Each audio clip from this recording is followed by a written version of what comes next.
Next one says, pleasant tidings, thinking LSAT team. I just discovered your show last week, and I sure am glad that I did. Here's my spiel. My alma mater offers a full ride scholarship to a law school in Vermont. To be eligible for it, I must score at least a 160 on the LSAT. The deadline to apply for the scholarship is in February, and the application overview recommends taking the test in October at the latest to make sure I receive my scores in time. That was, on the one hand, kind of good advice, but on the other hand, puzzlingly specific and early. I mean,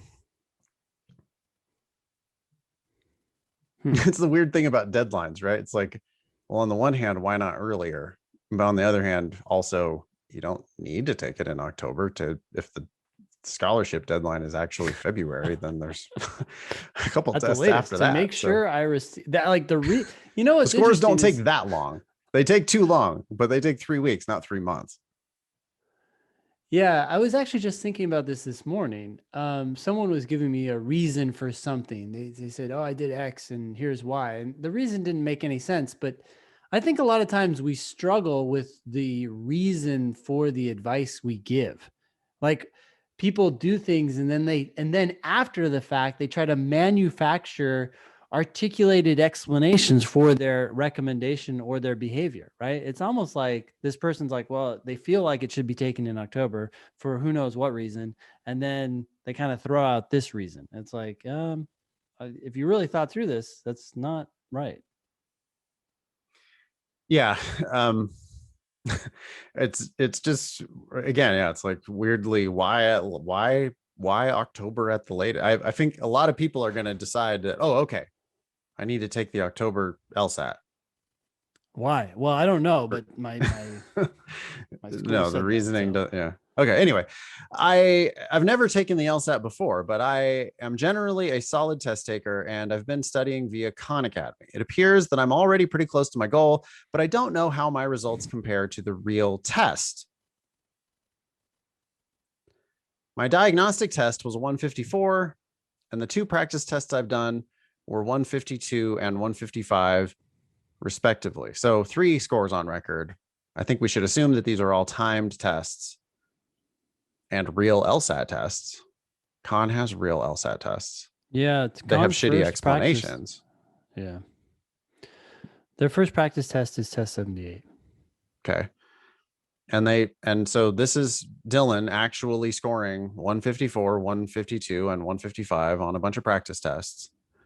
Again, needs 160 to take this like auto full ride scholarship to a law school in Vermont. Whether that's any kind of a good law school, or whether we want to live in Vermont, or whether we want to broaden our horizons. Sure. So far, it's like, oh, well, that's like a fairly short putt, really, right? Like 154 to 160. Yeah. Okay. I realize I've already missed the deadline to register for the June test. But honestly, because it seems to have worked for other listeners, I might call and cry to see if LSAC will squeeze me in. In either case, I'm interested in trying out the LSAT Demon program. Ben, do you think that you're going to be able to call and cry and get signed up late for the June LSAT? No. I don't think so either. Without like an actual justification for it. I mean, maybe, I suppose if you got the right person on the phone and literally cried, they might just do you a favor for no reason. But I'm not sure why though. I know. Why? I feel like Dylan needs to get higher scores. Right. Yeah. Right. Dylan, you're not at the 160. Like if you were scoring 165 or 170 on your practice test, then it would be a no-brainer. Take the test now because you're gonna score 160 or higher. But based on your practice test scores, I think you will get to 160 or higher if you prep, but you're not going to just do that right now. I'm curious as to your thoughts on Khan Academy's LSAT prep program and whether or not other people you know have found it particularly useful. What do you want to say about Kahn? we've talked about it on the show with some pearls versus turds, and I thought the advice was actually harmful. And I've mentioned this before. I get it from Sam Harris, but he's like, there's information out there there's no information. There's information that hurts you, and there's information that helps you. And in a lot of cases, I'd rather people have no information than information that hurts you. And Kahn has a fair bit. So Yeah. I would It's steer like clear. that Kaplan book that your friend gave you. Yeah. It's It's actually better to have never encountered it. yeah.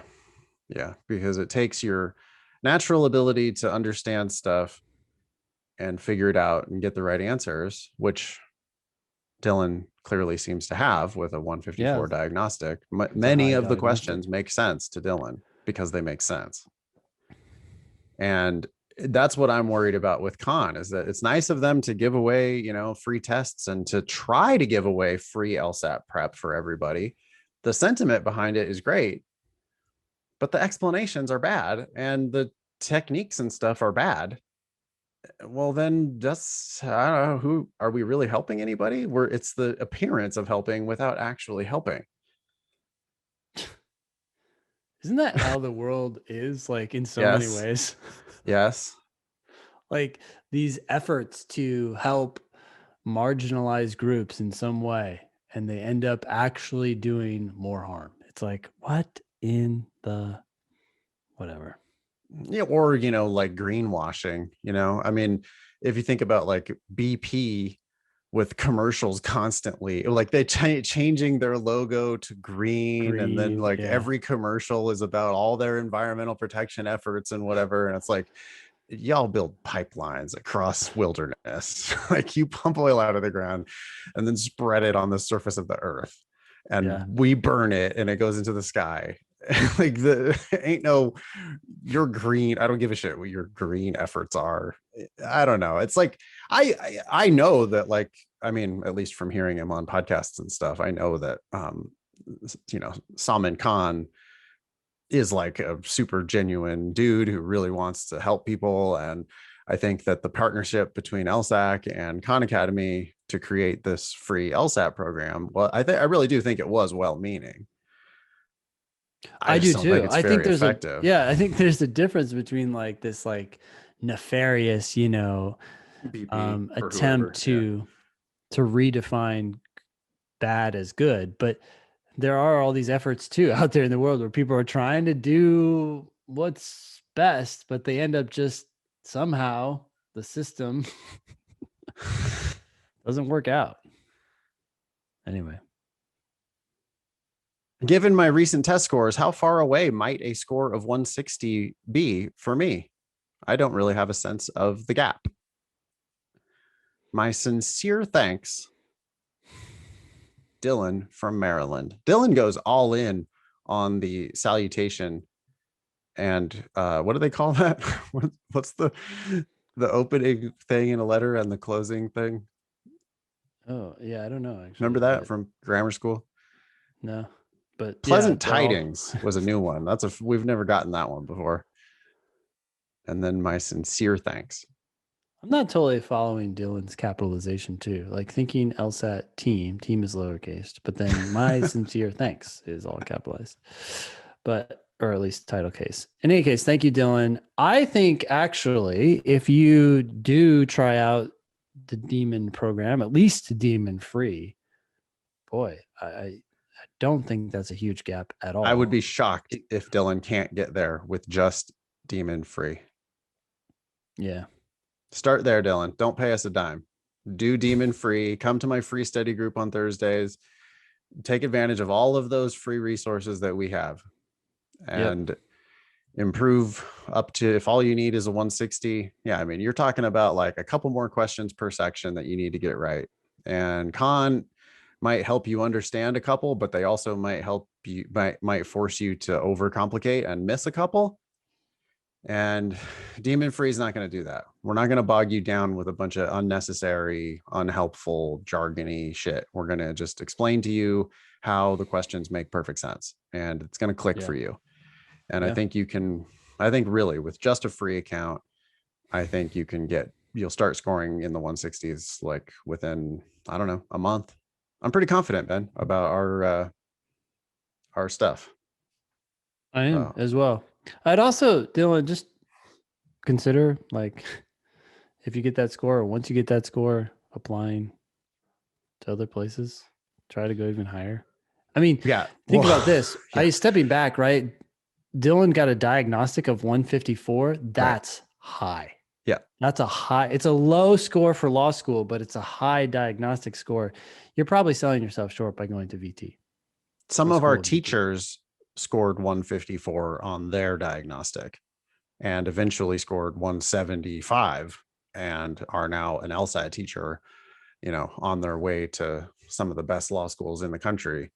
So Yeah. sure, it sounds My like you've got, diagnostic was a 153. Sorry to cut you off, but yeah, it's the wow. same. Okay. Right. Yeah. I forgot So about that. Dylan, you're already starting off higher than I was on a harder Yeah. test. I think I took when I took it, I was taking a test in the mid. Well, it was in the mid. It was in the 20s or 30s, so it might have been like a harder game section, but who knows? Yeah. I'm not sure that it was harder overall, but the point is we see 15 and 20 point improvements pretty regularly.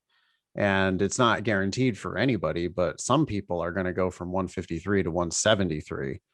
Yeah. And if with a 173, depending on what your grades are, Dylan, I mean, do you really want to go to Vermont? You're in Maryland now, it says. You ever been to Vermont? It's winter is cold and long. And Yeah.